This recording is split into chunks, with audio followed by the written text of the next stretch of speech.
Yo, what's good, man? It's your boy Derek Branch here, Strike7Sports.com. And then we got another episode of Strike 7 Sports Podcast with the panel tonight. Joining me tonight is Brian Botter, Leodon Seabury of the University of Memphis, two up and coming journalists. It's going to be really good once it's all said and done. But anyways, man, another another fun, I would say interesting week of sports. We had a lot of bombshells that just went down over the weekend. I thought the college football slate was going to be pretty good, but it turned out to be blowouts. Alabama dismantled Ole Miss. Oklahoma, they took care of business. He finally got the win over K State. Um, what else happened? Dang. LSU going downhill with Ed Orgeron. I've been hearing about it all week on the radio. Um, what else went on, man? Quite a few things, man. That Cincinnati beat Notre Dame. I thought that was going to be going up the opposite way, but it didn't get that result I was looking for. Not to say I was rooting for it, but I thought Notre Dame would have took care of business. But oh well. But we're gonna open it up. Opening bell. We're gonna first on the docket tonight is we talk some NFL stuff, some NFL content, and we're gonna talk about a particular team that up and coming so far, looking pretty good, and I'm referring to the Cincinnati Bengals. They recently defeated the Jacksonville Jaguars on Thursday Night Football. Pretty much dominated that game. I won't say dominate, but it was a back and forth contest game. Turned out to be pretty exciting, better than what I thought it was going to be. I kind of felt that going into the game. It felt like it was going to have that type of outcome. Two former number one overall picks, Trevor Lawrence. You had Joe Burrow going at it, but the Bengals, really took control of that game, and Joe Burrow, is the guy. He's showing up. He's showing to everyone that he is going to be a top level quarterback in this league. But I just want to talk about the Bengals and the organization overall. And I like a narrative around the team is that it's a bad football team. And I kind of push back on that. I won't say it's a bad football team. It's a poorly ran team. Um, Bengals have had this don't get talked about a lot, but the Bengals have had a lot of talent come through there. Y'all know, you know what I mean. They've had Vontez Burfict, who I thought was a pretty good linebacker, but kind of his reputation of being a dirty player, made some bad hits, kind of overshadowed that. They've had Ocho Senko pass through there. T.J. Hushmanzada has spent some time there. Had Carson Palmer, Cedric Benson, the running back that passed away from a motorcycle accident. He played a couple seasons there. They had Giovanni Bernard, AJ Green. So much talent has played for the Bengals organization. And I'm looking at their schedule. These next four games, they got Green Bay this Sunday at home, which is going to be a big test for them. You got Detroit, then you got another division rival opponent in Baltimore. Then you face the Jets and the Browns. So I'm asking y'all, just to open this up, are these the Bengals for real? Do you think this could be a playoff team by the end of the season, or do you think this could eventually crash and burn? So right now they look legit, and I like what I'm thinking, but and I also take it to come like the losses. You know, beat the Bears. I mean, they lost to the Bears in the first game, but it was kind of a weird. It was kind of a weird game, so I kept pass on that. And then we big. Like the win that stands out to me that makes me think that they can be that Vikings win. I think that Vikings win. It was a legit win. They went down early, came back, and they fought back and won in overtime. And I really don't take much from that Jacksonville because it was not really a good team. And Brian's and yourself have talked about it, build to win, to rebuild. So I really don't take much from that. And I'm kind of disappointed that they spotted him a lead, but it just shows that bro is just really confident, and he's the director of that franchise. That franchise is going to be a steady hands. And like we were talking about the Bengals, about how in the past they've had a lot of talent. I think, and they've always been known for being cheap. Their players from within. Well, I actually think it's working this year because a lot of their best players, Mixon, homegrown guy, Boyd, Burrow, all those guys, homegrown, T. Higgins, they've been from within. And so this year, I think it's actually working very well for them. Go ahead, Brian. Yeah, I like what the Bengals are doing so far. Joe Burrow, he's just an unbelievable leader. He makes everyone around him better, and I think you're seeing that Bengals. Right now, if I had to bet money, I don't see them making the playoffs because I just look at how loaded the AFC is. In the past years, he got the rap for being more loaded conference. You can make a case it's turning into the AFC. There's so many really, really good teams. Like right now, the Chiefs are on the outside looking in, but if you had to predict who's making the playoffs between the Chiefs and the Bengals, you'd go with the Chiefs. And so I think the Bengals are a nice story, but I have to see it to believe it, and I just don't know if they can make the playoffs over a team like the Chiefs. But we'll see.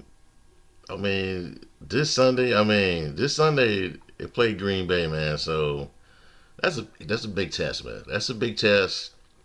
There's not a lot of eyeballs on that particular game just yet, but I think it's a game that we should be on the lookout for and see how it's going to turn out. But Joe Burrow, man, I think he's the guy that is going to overcome this how badly poorly ran this franchise is ran. And if not, there'll be a lot of teams that are going to be lined up for him. But I'm just saying they're going to lock. I think they're going to. There's a chance they're going to lock him up as a long term solution to their issues. But I don't know if it's a playoff team just yet. I don't know. Their division is very competitive. You have Baltimore, Cincinnati, not Cincinnati, Baltimore, Cleveland, the Steelers, I guess. But it's going downhill for the Pittsburgh Steelers, man. But I'm not saying they're a playoff team yet, but they're going to make it really hard for a lot of teams to beat them going forward. But anyways, I'm going to segue to this next topic, and this is the big elephant in the room right now, and that's your Memphis Tigers. So we saw how things went down over the weekend at Temple in Philadelphia. Temple Owls, a game that I thought the Tigers were going to win, and I'm kind of disappointed. And you might see this a little differently, but I had high expectations for this football team. While I didn't expect them to be New Year's 6 or at the most, I thought they were going to win, go to the conference championship game. But after watching seeing how everything is playing out in the American, you got UCF, who is clearly not going to be that team this year with the injury to Dylan Gabriel. They lost to Navy. Tulsa is not who we think they're going to be. And I saw, last week's game against UTSA, I just said, okay, you lost that game. Oh, well, it happens. But you follow up again by losing to the Temple Owls. And I felt like Ryan Silverfield so far has done a great job as the head coach. Last year I thought he did really well in his first year taking over for Mike Norvell, given the circumstances at hand with the COVID-19 games being postponed, players, key personnel opting out. I thought he did pretty well, man. He won 8 games, went 8-3, finished on a strong note, and I felt like this year we could have improved on what happened last year. Now, while this team is not the 2019 squad that we saw, I felt like they had enough pieces to make a run. And I felt like they should be like at least 5-0, 4 to 5-0 right now. And I want to ask y'all, and then online, on Twitter, social media, Facebook, I just saw a whole bunch of takes come from blue check guys. That normally don't talk about Memphis. Like I think it's Bruce Feldman put out a tweet about how the Memphis should hit up Hugh Freeze, man. I'm like, what? Already? And I'm just thinking we need to pump the brakes on this, man. It just kind of simmer down, man. It's not the end of the world, man. Because I'm looking at the schedule. These next 4 games, you got Tulsa, you got Navy, you got UCF, and then you got the big one against SMU. So if you can go, you can win. You beat Tulsa, you beat Navy, you beat UCF, you beat 6-2 by the time SMU comes to the Liberty Bowl. Do you think the Tigers can right the ship? I'm opening it up to the panel. Open it up. Well, let me go first. It Go ahead. depends on what you mean, right the ship. If you mean make it to a bowl, yeah, I think Oh, they yeah, can. they're gonna make it to a bowl. I'm saying like, Yeah, but if you mean compete for the AAC championship, I just don't see it. And it's not a knock against this team, but this team just isn't there yet. And you got if you at least win one of those 2 games that you had to lead, maybe I could believe it. But this defense just isn't good enough and this offense is still young QB. The running backs just can't seem to hold on to the football.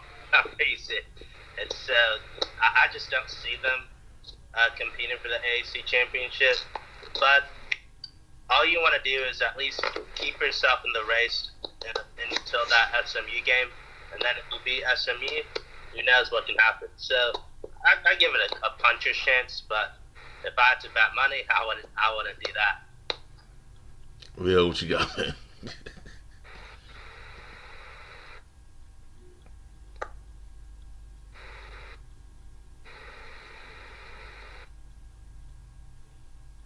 What you got, man? Leo, what you got, bro?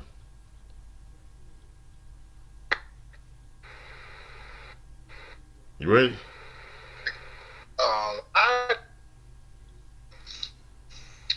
I really think that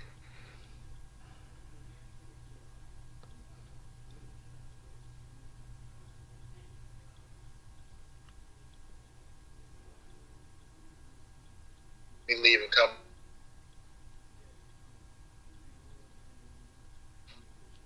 He said he's going to come back. You gonna come back? Yeah. All right, man, I'm gonna finish up. Let me finish my little spill on it. The quarterback, Seth Heineken, this past weekend looked like a freshman.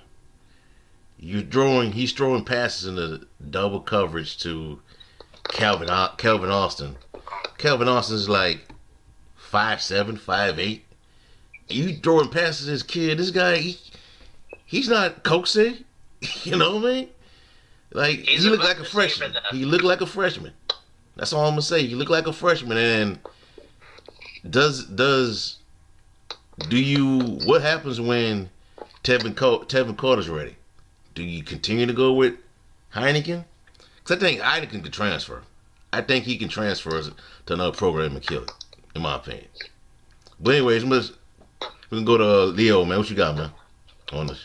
First of all, give out a shout out because he was just in here. Shout out to himself, actually. But second of all, I think I think really for Memphis, their key is they have to establish some sort of the defense has to get to a point to where it's bending and not breaking off. It's breaking. And when you get to the point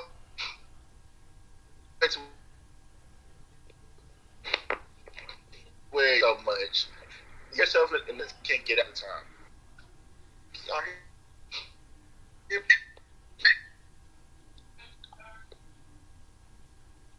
It's Wi-Fi. And this guy got to get better Wi-Fi, man. What? Oh man. Come on, man. You got to get better Wi-Fi. Yeah. Go ahead, man. What you got? Yeah, I was thinking about the tweet you were talking about. I think it was actually Dan Wolken who said Memphis should go after Hugh Freeze. Um, I think it's premature. Like, the funny thing that I wanted to tweet this out, I wanted to say the same people that want Silverfield fired are the same people that wanted him hired. You can't have both ways. You can't let a coach and now give him time to win. If they were like had a losing record, maybe I could understand. But it's just his second year. It's really, if you think about it, it's really his first quarterback because Brady White was part of the Norvell regime. So even though Silverfield was part of that staff, he wasn't. Brady White isn't his guy. Let's put it that way. And so I think you got to give it time. And really, people forget Grant Gunnell probably would have been the starter if he was healthy. So Seth Hennigan's doing the best he can. This team just has to figure out a way to close games. That's all they got to do. They've been in position to win games. They just got to close games, and they better start learning how to do that quickly because if they want to have any chance to compete for the AAC championship. Because Cincinnati's legit, SMU's legit, Houston I think is pretty good this year too. So the AAC is no joke, man. What you got, Leo? I really think that, like you said, Memphis just has to get to the point to where defense is being it needs to be a bend not break because it just breaks too much. Like they're breaking all the time, and you put yourself in your offense in trouble to where you have to be in these all types of shootouts, always coming on top. Like because we've seen it the last two games, the offense has scored, and Hennigan is doing, like you said, he's doing the best he can. But somebody's gonna have to step up besides Cal. And I know Javon is that number 2 receiver. They're gonna have to get more options and more consistent. Rodriguez had a solid game, but Brandon Thomas, 5 carries for 17 yards. That's not gonna get it done. And you're the big name back on this team. You need that. Right. Yeah, I agree with you. In my opinion, Rodriguez Clark should be an RB1, in my humble opinion. I think he's proven that. He's averaging about the same, I think, as Thomas is. The only difference, he can hold on to the ball, it seems like, and Thomas just for some reason keeps on fumbling up. That's one of the reasons why he got benched. That's what Coach Silverfield ended up saying. So I think the Tigers, again, they've been in positions. They've got out to really good stuff. They just got to learn to hold leads. And another interesting stat, I look at all the stats. I think they're one of the last teams in time of possession. And the reason why I find that interesting is that on offense, like against Mississippi State, they were clearly trying to get past. But I wonder offensively, since you know this defense just isn't that good right now, and maybe they can turn it around, but so far the signs aren't saying that. You may have to just take your time on offense, put together longer drives. The defense will be off the field longer, and maybe that can help them figure it out, and so they won't be on the field. But again, all they got to learn how to do is learn how to close games.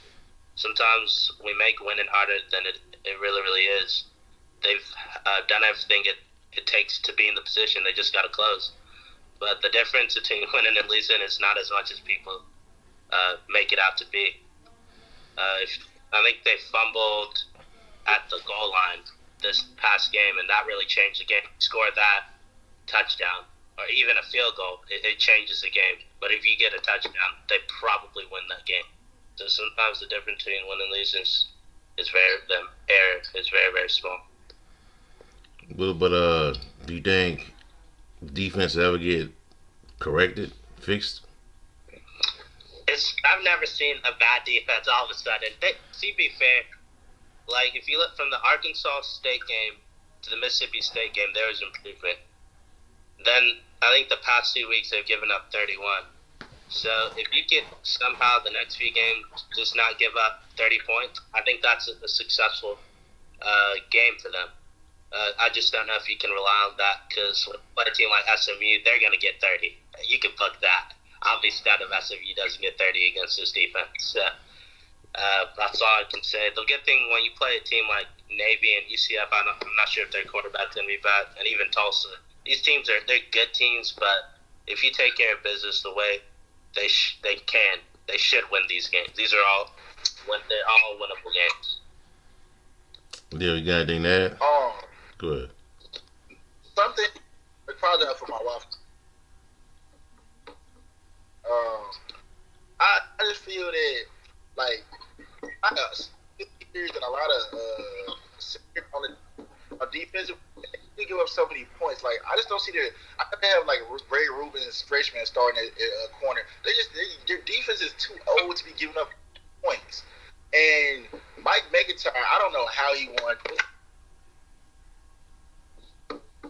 250 defensive guy. I can't tell.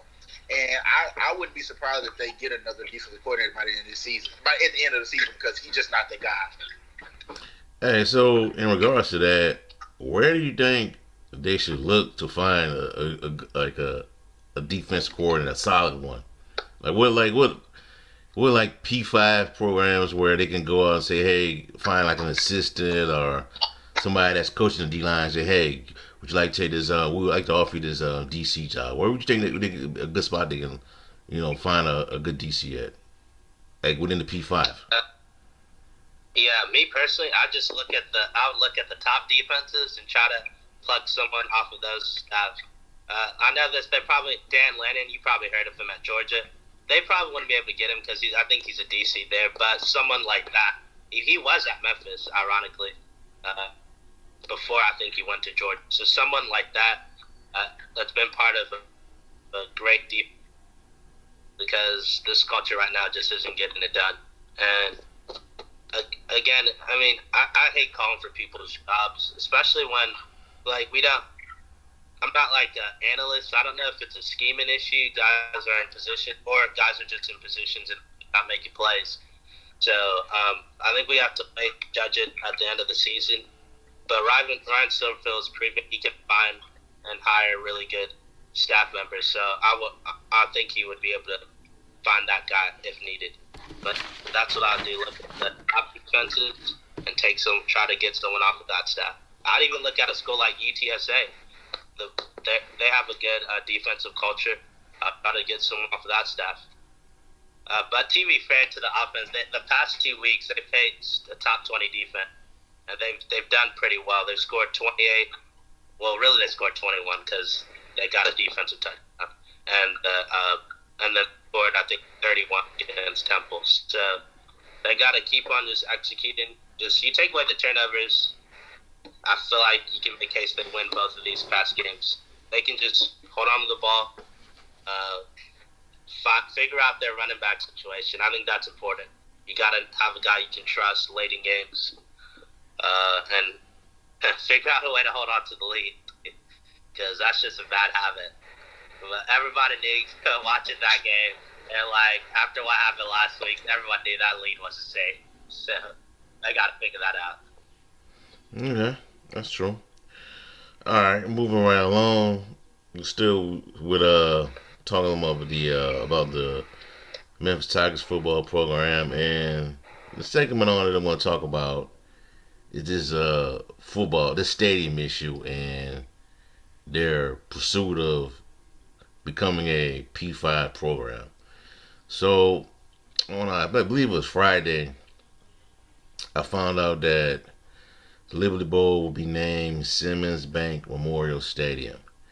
So according to reports, no official date has been given on when that transition will take place. But the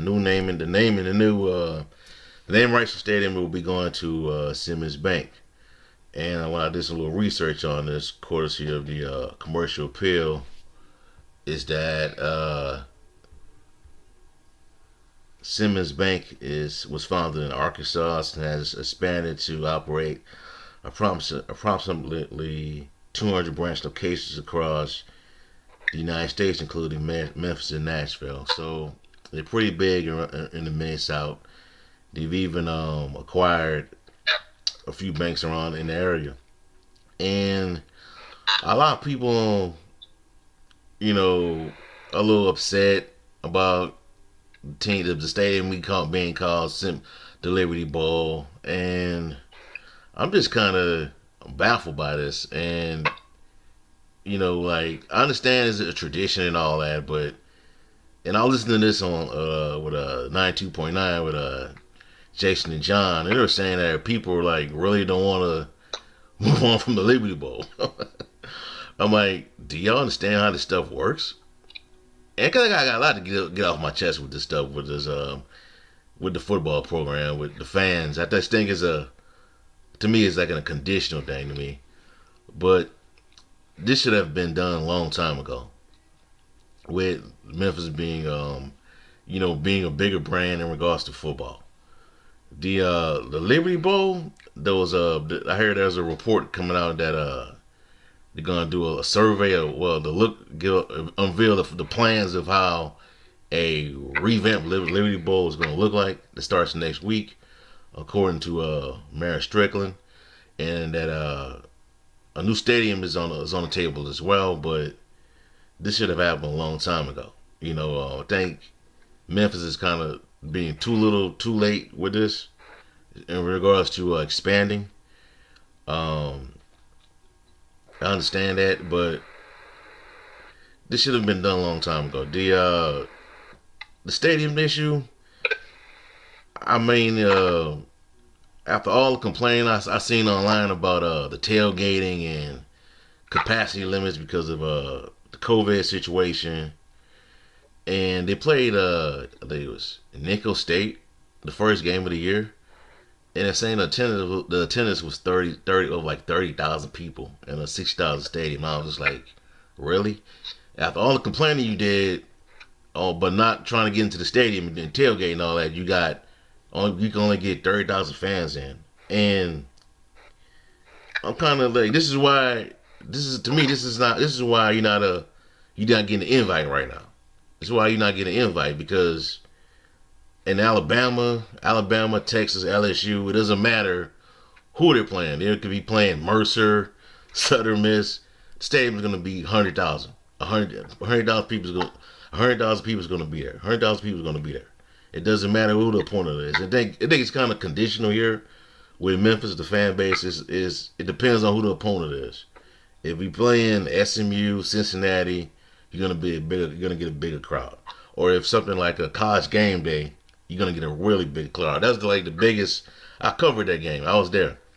That was the most people I ever seen at a Liberty Bowl for a football game. The most.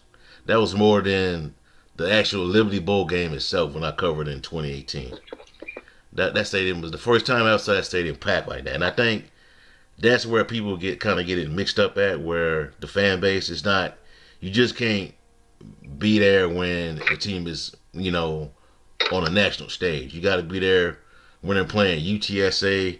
You got to be there when they're playing Nickel State or University of Tennessee Martin. You can't be. They got to be consistent. And I think that's the reason why they're not. The Big 12 didn't decide to invite them despite of Memphis's record. So I just like to know: do you think the support for Memphis football is conditional or is unconditional? Go ahead. think I think that's support. I think it's a combination of both. Like, well, defense, so like I'm supporting them, like as a watching the Tigers and saying go Tigers and all that stuff. But I think in terms of play, being there, it kind of has to be a big game.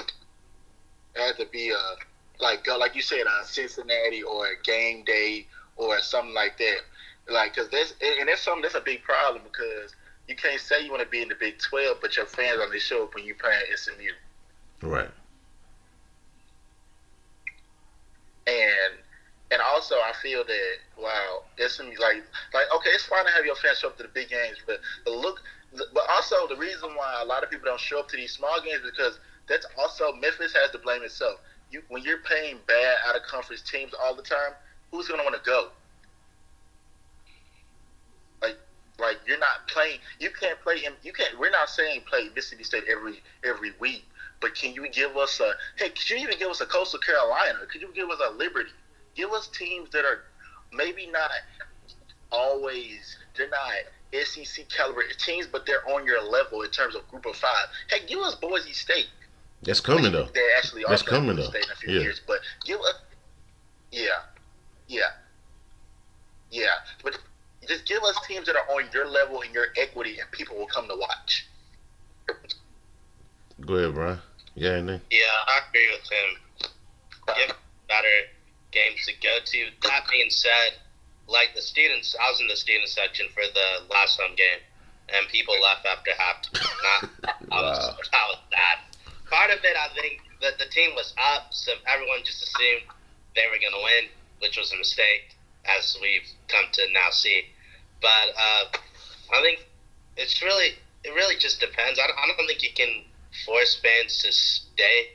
You can do everything you can to have a good. The team program's much better than it used to be. So, I mean, that's all I can say. The one thing, if you really want to get the students to stay, I think start making them pay tickets. Then they'll think twice before leaving.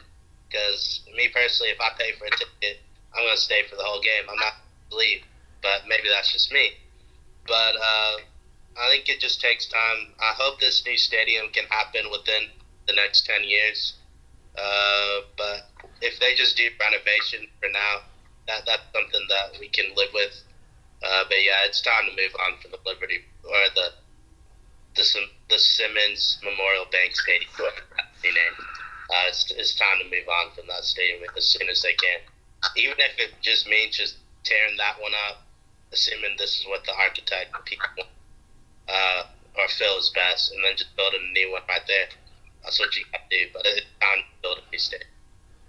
But I think it shouldn't matter though. Like you can have people say, well, they should have a 40,000 seat stadium on campus, or have the Liberty Bowl. It shouldn't matter, man. Like if you got a fan base, you got a strong fan base, they should be supporting wherever.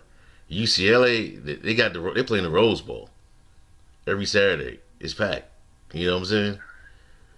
I'm not saying I know UCLA and Memphis got like different budgets and all that, but still, you know what I'm saying? And man, I think like an upgraded Liberty Bowl would be great, man. If they can make the Liberty Bowl like they did with Neyland Stadium, where they just like added levels to it and just like make it like a pro stadium, that would be great. But with this fan base, you never know. Go ahead. Another problem. I just have a problem. I kind of disagree with you on that because I know you say all due respect, you can't put Memphis in that same category as Tennessee. First of all, Tennessee, that's 100,000 people, and they don't sell out every week. So like they sell it out almost every week. So you also got to look at that in comparison too. And second of all, Memphis is not a football school. You have to keep that in mind as well. Memphis is a basketball school. Historically, they've been about basketball. We haven't had these. Well, you had them with Tubby Smith area, but in terms of Penny Hardaway area, you haven't had a problem getting butts and seats there. They're not a football school, so I cannot knock they're a basketball school, so I cannot knock them for not having always the attendance. But at the same time, I'm tired of hearing about these renovations. They just spent $30 million on the renovations out of taxpayers' dollars to build. They just spent $30 million in renovations for the Liberty Bowl Stadium. And you telling me where it went though? Renovations? But where it went though? Where I can't tell though. I can't tell you. Like I can't tell Liberty Bowl. Like I can't tell Liberty Bowl is renovated, man. I can't. I really can't. And taxpayers should be concerned about that in Memphis. But well, see, all of us that our taxpayers should be concerned because these renovations are going. This money is going towards what we're not seeing. Yeah, I don't see the difference. You spent $30 million in renovation. I'm like, where did it went? I'm looking at the stadium. I've been in the stadium. I don't see nothing. You know? And now you want to do more renovations? You want to do a real upgrade facelift? Where that? Maybe if you did this earlier, you probably would have an NFL team. Maybe. Maybe. You know? Yeah, but I think it's time to get a new stadium. I know that'll be pretty expensive, but I think it's time to get one. It would help if we could get in a conference first, and all that could be simultaneous. That'd be great. But it's time to get a new stadium. Yeah, But we'll need like a lot of financial support to do that. That's gonna cost a lot of. yeah. I mean, I don't know what the Liberty. I mean, what you gonna pay for the to facelift the Liberty Bowl is like the price of a new stadium if it gets like that. Yeah, And go ahead. I mean, I wouldn't necessarily agree with that because it depends on like what if you want like maybe not a really good stadium then maybe I mean because I don't know how much it's gonna cost. If I had to predict, maybe like I think Cincinnati they did their renovations recently and I think it was about $80 million. So I think it would be something along those lines. And I think the new stadium, from what I heard from some people, I don't know if it's true, but estimated it could cost like $300 million. God damn. Like I don't know. So yeah, That's the price of an NFL stadium, man. yeah. And like NFL stadiums now, man, they're like the new ones are like $2 billion now. But I heard that I read. Go ahead. Can't we let's get all like the rich boosters and Yeah, like FedEx? I mean, that would be a really like we could get a stadium, and if they really are our big sponsors, we could name it after FedEx. That would help them. I could. We already have the FedEx Forum. Why not FedEx Stadium? That would be nice to see. But we'll see. yeah. Then I heard that I don't know if you heard as well, but I heard that the Big 12 is more will like to expand more after Oklahoma and Texas join the SEC. I heard Memphis and I think it's Memphis and Boise State is going to be teams that they're going to invite. Do you think that's going to eventually happen, or be waiting again? Competition is stiff. I would even a team that I could see them trying to invite over us is South Florida. I know they're not as big, but someone made a point about if you're going to do the expansion, why not just expand either 2 more teams or 4 more teams to get 16, and why not just get another Florida team in there for recruiting and just that impact that Florida can have on the game because Florida is a big football state. Not saying Tennessee, but it isn't as big as Florida. So, I mean, it really depends. What I would do is I'll try to get everything that they said was our problem, get that resolved by as soon as possible, because you don't want that to be something they could use against you in the next when they want to expand again. But that, I mean, who knows if they want to. Boise State, I'm willing to bet Boise State's one of those teams. So if they're going to do 2, the real big question is what's the other one they choose, and if they go to 4, then I like Memphis's chances there. You got anything, Leo? Are you talking about in terms of Big 12 expansion? Yeah. I don't know. Memphis has to. I mean, they proved they can be winning at a level, but you have to. They can't be asking. Beggars can't be choosers. If you're not winning now and you're not dominating, Cincinnati got to get into the Big 12 because they're winning. You're winning regularly and frequently. Memphis won the past, but I can't be. If I'm in the Big 12 official right now, and I'm looking at Memphis, and they saying, "Oh, we want to get in." You need to win the AAC first. You need to be dominant, consistent. And I just haven't. Yes, we see it in the past, but recently we just aren't seeing it, and they're not helping it now. But I do think that now if they do a second round, like I said, SMU, Memphis, Boise State. It's like another Texas school, though, man. The Oh, Big 12 already got Texas school. They got Texas Tech. They got Baylor. They got TCU. Now they're gonna add Houston. Then you're gonna add SMU. That's a lot of Texas schools, you know. you might as well have the Southwest Conference all over. Yeah, it's called the Southwest. But anyways, man. I also want to talk about this real quickly about this AAC expansion. I couldn't believe they went with these the teams that they decided to invite. They decided to invite Boise State, Air Force, and who's the other one? Boise State Colorado. and Colorado State, man. I just knew they were gonna invite Coastal Carolina, Appalachian State, and Louisiana, the Raging Cajuns. That's like if you want, be stay relevant. That's like the three best Group of Five programs you can invite, in my opinion. Not the service academy. You already got one. Um, only problem I have with the app, I don't have a problem with the additions because those schools you just named are good at football and basketball. The three that you say they invited, but they like the Coastal Carolinas those aren't good basketball schools either. They want a school, and I can see why they didn't get invited because they're not good basketball. They're only good football wise. Right. And so basketball wise, they would have kind of been it wouldn't have been a right fit. But those Colorado State's good basketball wise. Boys, like I think it's boys you said, and Air Force, they're not great at anything, but they're solid in addition to have. But a team that I'm surprised didn't get an invite from them, y'all, is Liberty.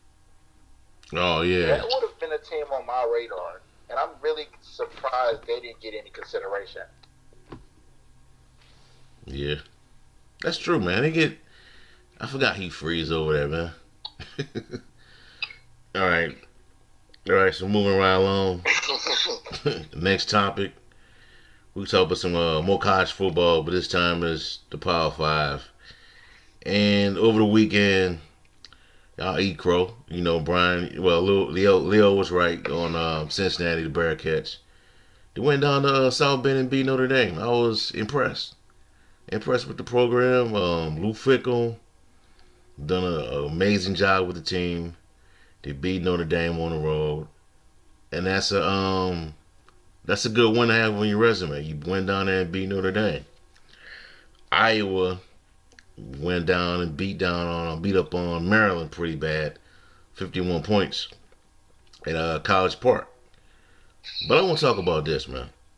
I'm bringing up this scenario to y'all. I'm calling this the odd man out. CFP odd man out. So let's say I looked at Iowa schedule, right? They got Penn State, Purdue, Wisconsin, Minnesota, Northwestern, Illinois. All right. So let's say they get past Penn State this week, right? Let's say they get past Penn State and they run the table, right? And you got let's say Georgia take care of business. They beat. I think they got Auburn this week, if I'm not mistaken. They got Auburn this week. They beat Auburn. They beat Florida. They beat Tennessee. They run the table with their defense, and they go to the SEC championship game. They play Alabama, but they lose. They lose, right? Iowa goes to the Big Ten championship game, and they beat. Let's say they beat Ohio State. Let's just say they beat Ohio State probably. Cause I think Penn State still got to play Michigan. They still play Michigan and they play Ohio State. So there's chances are they could get eliminated. They probably gonna get eliminated. They might get eliminated. So let's say Iowa wins the Big Ten. Iowa wins the Big Ten. Yeah, Iowa wins the Big Ten. Alabama wins the SEC. Cincinnati wins the American. And I think the 4th team will probably be, I'm assuming it may be Oklahoma. If Oklahoma could finish out, right? So you got 5 teams, right? We have Oklahoma. They won the Big 12. They go undefeated. Cincinnati goes undefeated. Iowa's undefeated. Georgia, one loss Georgia. they lost the SEC championship game. And you got Alabama. They're in. So who gets left out, man? You think Cincinnati gets left out over a one-loss Georgia team that didn't win the SEC? That's where it gets tough. Because you can't knock them, man. Cincinnati got some good wins, man. I would just really. I feel like, see, if it was up to the computers, like I was looking at the. I know we still don't do that, but I was looking at the computer rankings as of what they just the BCS, just to have a curious look. Another interesting stat: all of the 4 playoff teams have been the exact same in the BCS rankings. So if they had still kept that system, you would still get the 4 same team. Maybe sometimes in different orders. But I think right now Cincinnati is ranked number 5. And they're even ahead of Oklahoma, which I find interesting on those rankings. But How? I think they would. How? That's just what. Yeah, I don't know. It's just what the numbers say. Okay. So, yeah. Right now, I would lean towards they finding a way to put Georgia in if it's a close loss, because that's just what they would. I just feel like that's just what they would do. But I could see them putting Cincinnati in if they feel like they're deserving. Because let's just keep it all the way 100. They don't put the 4 best teams in there. And when I say, and I'm not saying the teams that made it aren't deserving. They are. They put the 4 most deserving, or the path of least resistance. I like the way Paul Feinbach explained the path of least resistance. That's a perfect way to explain what the committee does. And so I just don't see them not putting in Georgia. Because if you think about the years Georgia didn't make it, they had 2 losses. But now they're arguably the best team in the nation, and now they only have 1 loss to Alabama. And you know how the committee loves those good losses. I think Georgia would have a better resume than Cincinnati. So it would legit come to what they feel is the right thing to do. The right thing, in my opinion, would be to put Cincinnati in there, because they went undefeated and they beat some really good teams. But they would probably put Georgia in. But I don't think we'll get to that scenario, because I don't think Iowa's gone undefeated. I don't think Penn State's gone undefeated. And so Oklahoma, I'm an OU fan, but the way we've been playing, I wouldn't be surprised if we lose a game. So a lot of these things will take care of itself. The big question is, if it comes down to Georgia, Cincinnati, and if that's the final spot, the question they got asked themselves is, would we rather have a rematch of Bama and Georgia, or would we rather give Cincinnati a shot? That's really what it comes down to. If it comes down to those 2 teams. Well, in my opinion, go ahead. Depending on how, like, if it's a blowout, I feel like they'll obviously put Cincinnati in. If it's a close one, then it becomes tricky. Well, go ahead. But I think ultimately it won't come down to that. I think either Georgia will lose another game, they'll lose 2 games, or Cincinnati, I can see them losing a game. SMU's no joke. SMU, that offense is really right now, and I could see SMU Cincinnati. So we'll see how this goes. A lot of these stuff, a lot of people are worried about. It's October. Someone put out a tweet. It's October 5th. We don't need to worry about that. Let's worry about it when it's December, late November. Then we can start having these conversations. The committee shows you they don't care. They don't even have their rankings out until the first week of November. So until then, we'll wait and see. Well, I think if you're like ESPN, Disney, you're gonna want the best matchup, man. You want your whole goal is to get ratings, to get eyeballs. So if Alabama Georgia is pretty close, they're gonna want that rematch. Let's not forget it's about ratings too, man. They're gonna set it up to where they believe they're gonna get a good game, a good final round. You know, but I know this stuff, man. I mean, I've been watching this for so long. I know teams are gonna get screwed over.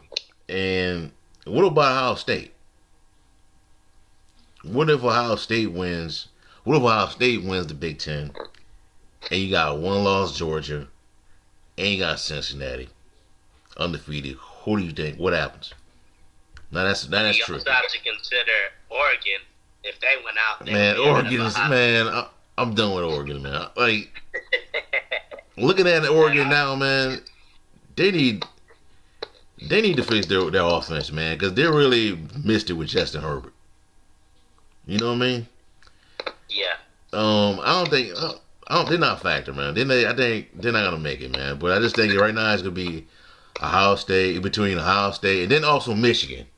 And the verdict's still out on Michigan, so they can play a factor because if they run the table, they're getting in.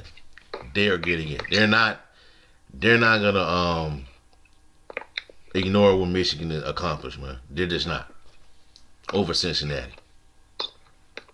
Yeah. Yeah. Our brother Leah, he's in the comments. I think he just, I didn't see the whole message, but I don't think he can Okay. join us because of his Wi-Fi. Georgia, being Kentucky, Auburn, Arkansas, to Florida. Yeah. He's saying Georgia would get in. They're not getting in over Ohio State if they're a champ. It's just not going to happen. No. Yeah, that's just one of the things. Like, I know Alabama and Ohio State got in those years, but the only reason why is they were, those were unique circumstances, let's put it that way. Okay. So, yeah, in that scenario, I would see Ohio State get it in. And again, I see Georgia getting in over Cincinnati until we're proven wrong. The first rankings I want to see, it's kind of like last year with BYU and Cincinnati to a certain extent. Where will Cincinnati be in the first ranking? So that will tell us a lot of what the committee thinks and what they'll have to do in the playoff. That will tell us everything. So until then, we're just playing the guessing game. All right, that's true. All right, man. Last topic. I want to talk about what I saw over the weekend, what everyone saw over the weekend with Jaguars.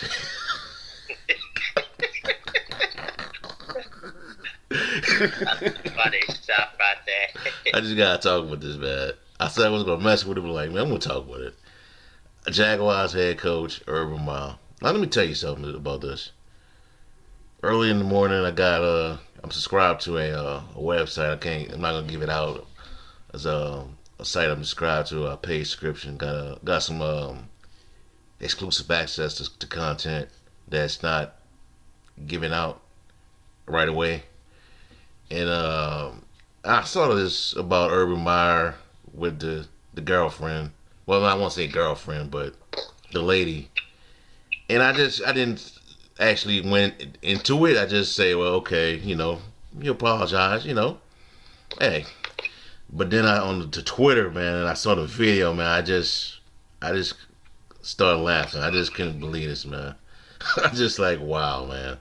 So today, he came on, apologized and all that, but I saw some reports from Michael Lombardi saying that they're having some discussions behind the closed doors about what went down over the weekend. And I just want to talk about, I want to ask you, do you think Urban still has a job lined up in spite of these transgressions? Because I think USC don't care. USC don't care. He's still the Jaguars head coach unless they decide to fire him. I feel like if anything, he'll just step down at the end. I don't think they would fire because they put too much in trying to get him, and unless if he continues to make stupid decisions, I think I guess he decided to come back. I think he's dead for now. The only thing I will say is when the owner releases a statement about you, that's not a good sign. That's not a good sign. He's going to have to make that decision. And look, I would have defended it if they had won the game. I'm not saying you don't go out and he has the right to do what he wants. But you just got to be smart, man. You got to be smart. The optics don't. I mean, you're married, allegedly married, and then you do stupid decisions like that. I don't even know. I'm at a loss for words. What you got, Leo? Yeah, you got that. He needs to work on surrounding like himself because it reportedly he's at the party in Columbia and he was there to see children. So snap that he needs to be careful who you surround yourself with because apparently somebody had it out for him. Because if he had good friends who was around him, this would have never happened. Like this is a life lesson of showing people like be careful who you surround yourself with. That's a life lesson people can take out of this because when you have people who are having had an end for him, and that's what happened. Yeah. Um. I don't know, man. You just can't put yourself out there like that, man. With you're a head coach, you know, in charge of a $1 billion franchise. You got a young quarterback, you know, one pick in the draft.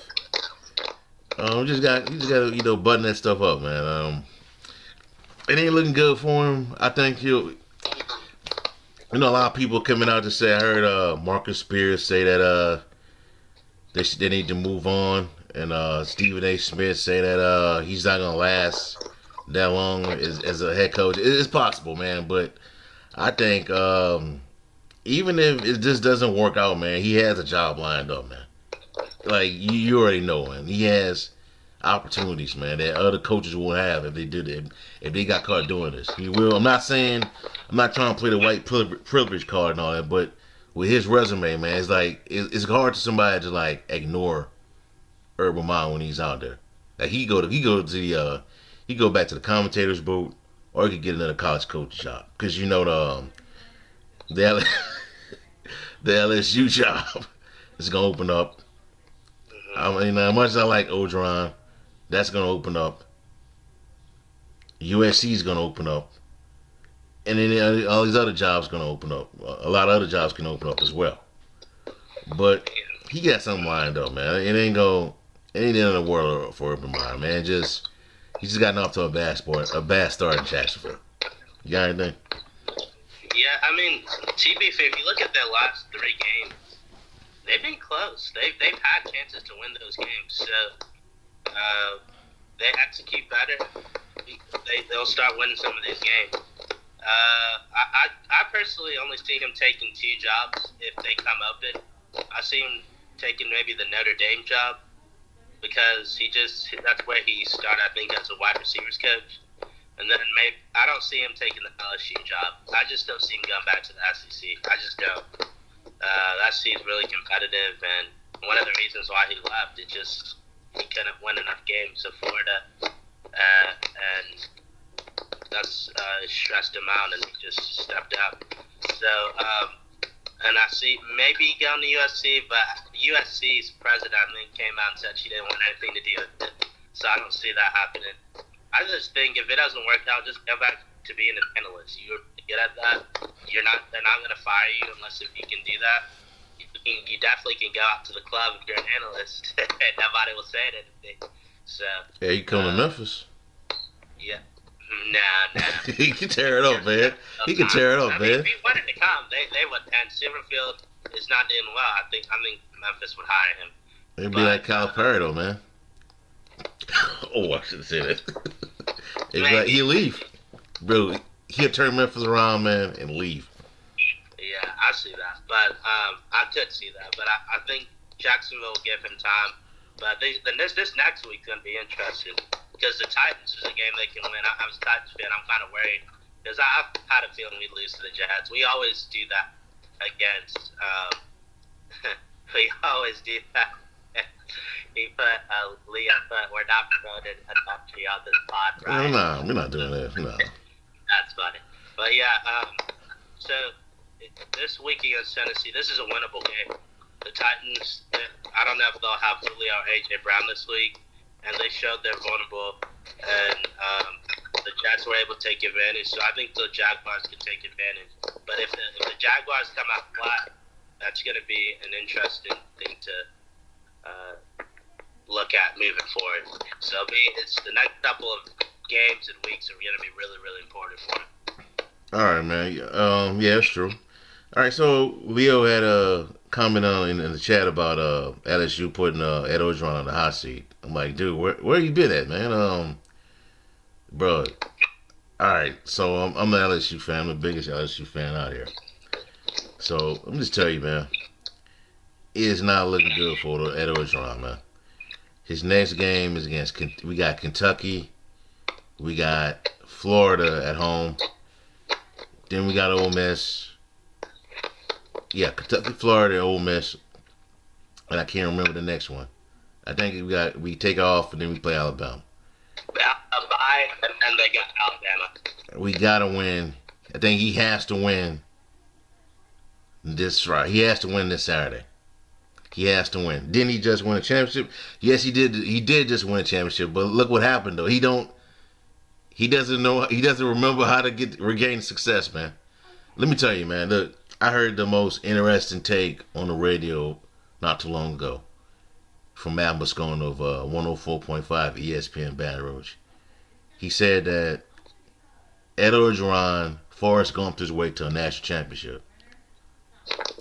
What he means by that is that he don't know how he got there, but he won a national championship, and that's coming out to be true. Ed Orgeron don't know how 2019 went down, and I just think he just lost focus, got a little, got his head, a little swollen, and I don't know if he can regain that type of success. We lost a lot of players in the NFL. We lost Joe Burrow. We lost Jamar Chase, Justin Jefferson. But we still have talent on the team to make a run. And he just hasn't done that. He made a lot of mistakes. He didn't interview the offensive coordinators. The coordinators that we have, he wasn't involved in the interview process. So that makes him look bad as well. But yeah, man, it's not looking good for him. But he has to win this Saturday. This Saturday he has to beat Kentucky. He has to. Because if he loses to Kentucky, it could be Lane Kiffin. They can pull a Lane Kiffin on him and fire him on the tarmac. Yeah, I could see that. I was reading a lot of articles this week about what LSU is going to do with Coach Orgeron. That buyout would be pretty expensive, though. Yeah, $21 million, but they don't care, man. Yeah. But if they're willing to do it, they'll do it. The AD that's there didn't hire him, so he has no ties to him whatsoever. So I could see it happening. Their schedule coming up is just brutal. It is, man. Brutal. It is brutal. That's why I was listening to the Aaron Torres podcast. He was saying how LSU really should have gone 5-0 to start the season. Like UCLA they're better than what they've been, but that game they could have won that. And look, if you look at UCLA now, they're just one game above 500, so they're not as good as maybe they seemed that night in Pasadena. And then Auburn is better than I thought they'd be under Bryson Harsin. They make a few plays against Penn State. They could be undefeated. So we'll see how they end up doing down the road. But LSU had so many chances to win that game. The stat that's really, really concerning for LSU, they just can't run the ball. They just cannot. And 29 yards rushing, man. Yeah. And when Coach O has his background, I know that year they won it, they were throwing the ball all over the place, but they did have a balanced run game. And Coach O, I think, was an offensive line coach. No, it's D-line. He's a D-line guy. But he's been around the trenches, so right. So they got to get that together. But yeah, if they lose to Kentucky, I could see him being gone. And it's just gonna be. It feels like just a matter of if, not when. It's just a matter. Well, I mean, that way around. It's a matter of when they'll find him. Because someone said they think in order to keep his job, he has to win 8 games, and I don't see that happening. Look, they may not make a bowl at this rate. The way they're going, they better get it together quickly. This schedule coming up is brutal, and they just got to figure out a way. Kentucky, I think they can win that game. Even though Kentucky is better, Florida, if they make a few more plays, they win that game. They can beat Florida. I think they can beat Florida. I think they can beat Kentucky. Yeah, but these are 2 winnable games. The ones after that, I'm not so sure. Ole Miss? If you win these next 2, you can you'll be 5-2. You can still get to those 8 wins more than likely. You can still get to those 8 wins. But I just don't see them beating Alabama or Ole Miss. So it comes down to whether you can either win both of these games or maybe split these games. But he better get it together quickly, or else he's going to be looking for a new job. Maybe USC could hire him this time, I don't know, man. I want him to win, but I know it's coming, man. Even if he goes 8-3, man, I think they still might fire him, man. they still might, get rid of him because I think we messed up with our offensive coordinator. They hired Jay Peach. They tried to, I guess, recreate 2019, but that ain't happening, man. You got one good wide. You're not getting other guys involved with the offense, man. And I don't know who can do to fix that. I mean, the O line is bad right now, man. O line is bad. Running game ain't what it used to be. Bad O line. Quarterback was pretty good, but he's under duress a lot. So I don't know if he's gonna make it, man. I hope he does. I thought I wasn't expecting a national championship this year, but I was expecting a New Year's Six bowl. We could win 10 games to get to a New Year's Six bowl, and next year we'll be better. But that may not even happen. So we just gotta wait and see. You got anything else? Let me ask you this: who do you want them to replace him with if they end up getting rid of him? Oh man, I said it on Twitter, but I like Brent Venables of Clemson. I like Brian Dable, who was Nick Saban's assistant at Alabama. He's also the offensive coordinator with the Buffalo Bills right now, and I think he'll do a great job with our QB. I like Chris Peterson. He's coached Boise State and coached Washington. And who else I like? Chris. What about Jimbo Fisher? Come on, man. Nah, dude. Nah. Nope. I don't understand what every LSU fan's fascination is with Jimbo Fisher. Now, I know you got the Nick Saban ties and all that, but dude, Jimbo Fisher? I think that's Ed Orgeron all over again. That's not that's Ed Orgeron all over again because you bringing in recruits, you bringing in 5-star talent, but you're not winning. So the one thing I'll say, if that and Chris Peterson, the AD at LSU, he hired both of those guys when he was at Washington, and then when he was at A&M. So those would just make sense and connection fits. But I think the reason why I would go with Jimbo, if he wants it, because that would be kind of complicated to get back. You would eliminate Texas A&M, because I don't care who Texas A&M hires, they won't be as good, at least right away, with that coach. So you eliminate him, them, and then some of these other rivals, you should be able. The really only team you'll have to worry about, in my opinion, is Alabama. Can you be able to compete with Alabama year in and year out? Georgia will always be there with Kirby Smart. Florida, not Dan Mullen. He's just not, in my opinion, an elite coach. Good coach, but not an elite coach. So I think if you get Jimbo Fisher there, he knows how to win in Louisiana. He was that offensive coordinator for that championship team. I think he could do a good job. Now, will he kind of be like Coach O, and will he maybe even win a championship? I wouldn't bet based on what I've seen in Texas A&M. But at least he's won a championship before, and he may be the best you can get in terms of he will be a solid coach and will have a chance to reach his ceiling at LSU. But I just don't know who's. Billy Napier would be interesting. He's a coach. They've been disciple, Dabo Sweeney disciple too. I think he's a rising star, and he could do a good job. Leo put Joe Brady. The reason why I don't think Joe Brady's going NFL, man. Brady, yeah, he's an NFL guy, and so I feel like he'll be an NFL coach within the next 2 to 3 years. So he ain't coming back to college unless like he doesn't get an NFL opportunity, and unless if LSU throws a big amount of money at him, then I could see him maybe consider taking it. But the thing with the LSU job, like someone said, it's a top 5 job. He wants to play Alabama every year. I wouldn't. And I know that's what you got equal talent though. It's good to play Alabama when you got equal amount of talent as them. That's fair. But I'd rather go to USC and just meet Alabama in the playoff than have to play them on my way to get into the playoffs. So that's just me personally. Also, go ahead. All right, so go ahead. Also, man, I like Luke Fickell.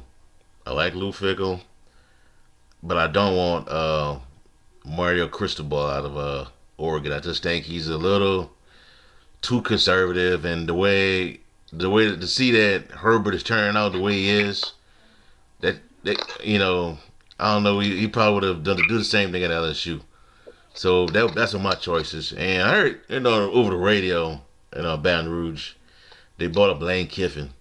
If Yeah. offer the job to Lane Kiffin, give him the resources, he would kill it. But I mean, I don't know what the buyout would be, and that would be kind of like that would kind of like a little messed up if they do that. If he had to like drop Ole Miss after 2 years, but he would take it. I could see him taking it. I could also see Jake Franklin. What do you think about that? That was another name I saw. I don't think he's an LSU guy.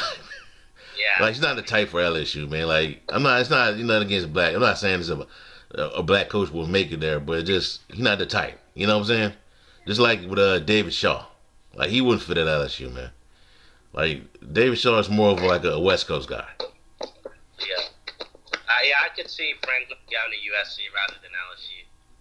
But what about Mike Elko, the DC for Texas A&M? That's a dark horse. Yeah, he's a good coach. Yeah, they'll have their options. It's just my thing is, if I'm a coach, if you get rid of Coach O, and I'm not saying he doesn't, because LSU has their standard. This guy just won a championship. Now you can maybe say he wasn't the main reason, but this guy just won a championship a few years ago. Now you want to get rid of him. So I mean, what is that? I would have a lot of leverage. I'll be like, I need a 6 or 7 year deal if I'm a really good coach. If I'm gonna take this deal, take this job, because you're just getting rid of a coach that just won a national championship. The reason, man, the reason why they're upset so far, they're upset right now is because the way last year went down, man. The way it went down with the players, all this other stuff. That's why a lot of people are upset. It went five. You went from an undefeated season to 5-5, man. No bowl pairs, and then you got the off the field stuff, scandals, all this other stuff going on. That's part of it. So that's why they're upset. But we'll see how everything play out, man. You got anything else? No, I just can't wait for this weekend. There are a lot of really good games. And it'll be interesting. We didn't really talk about NBA. Kyrie Irving, how this thing's going to end up playing out. That should be interesting. Andrew Wiggins, I don't know if you noticed, he finally got that vaccine. It was like, I choose... I can't remember. He basically said I had to do it. I had no choice. He ended up doing it, and so it'll be interesting to see. Oh yeah, I remember what he said. He said to either get the vaccine or no basketball. Also, no money. So, or not as much as I could have made. So it'll be interesting. Kyrie Irving. I wouldn't be surprised if they try to train him, but what I tell you? What I told y'all? I got intel that they're talking to Kevin Durant. They want him to bless off on it. That's all I'm saying. Yeah, but Kevin Durant wants to win, and Kyrie Irving, if he continues this, and I think he will, based on what we've heard and what we've seen, it could really derail the Nets, because the Nets are the favorites. I'm a Lakers fan, but the Nets are the clear favorites. You get everything together, they should win the title, and maybe win it easily. But if they don't get Kyrie Irving and don't trade, at least if you're going to not have him, trade something for him to try to replace him, you're not going to be able to win, in my opinion, and it'll be disappointing. Such an easy decision, but Kyrie Irving always has to make things difficult. So we'll see. All right, man. That's all we have for y'all for right now. Just give us a like, comment, subscribe. You listen to this on YouTube. Like, comment, subscribe, comment, hate, whatever. We listen to this on our Apple podcast, Spotify, Anchor. Give us a 5-star rating. Let us know how you feel. Let us know your concerns, gripes, complaints, critiques. Also, you can check out strike7sports.com for latest content on NFL, NBA, college football, and much more. We got stories coming out all throughout this week. We got I got Saints content coming out, Memphis content in the works.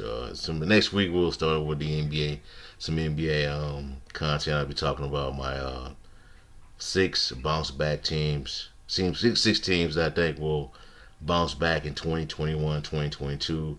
Also be putting out my top five, my NBA top five players in the league right now. What could be I may go to 10, but right now it's gonna be top five.